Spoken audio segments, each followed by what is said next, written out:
As you saw, the Mavericks just introduced their new players today from that blockbuster trade. And tonight, fans don't have to imagine how those talks unfolded because we have the first photo showing negotiations getting underway. Yeah, let's bring in Leach Sports anchor Joe Trahan. Joe, this all started at Ascension Coffee House, and I know they're loving the press. Listen, it's going to be the coffee house known across the sports world, and that's right. We now have photographic evidence providing a timestamp on when the most shocking trade in NBA history was hatched. We ran a story on our 10 p.m. newscast last night from the Ascension Coffee House at the Crescent in Dallas.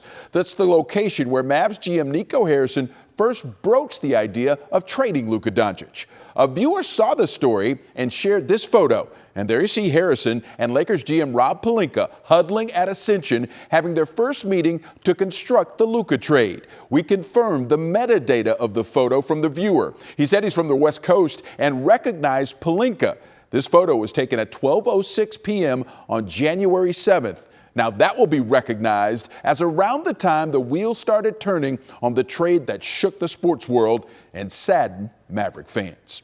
Today, exactly a month later, Anthony Davis introduced to his new fan base, along with fellow new Mavs Max Christie and Caleb Martin. Davis was thoughtful, engaged, and he sounded all the right notes. And now that the initial shock is worn off, he says he's excited to get to work. He was empathetic to what Mavs fans have been through and says he will work to win them over. I get, who Luka was to this franchise, to this city. I'm never, going to downplay that. Just how, I know what I meant to the city of LA.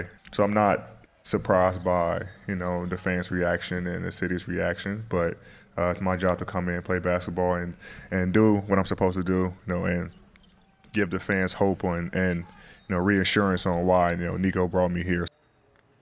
Hope is needed. Davis confirmed his Mavs debut will be tomorrow afternoon at 2 o'clock against the Rockets. Mavs GM Nico Harrison was not at that press conference. I was able to speak with Davis's agent, Rich Paul, who's also the agent for LeBron James. And Paul said because of the relationship that he, Dave, and Davis have with Harrison, Davis being here in Dallas is no surprise. But Paul said he is stunned still that Luka is no longer a Maverick. Aren't we all?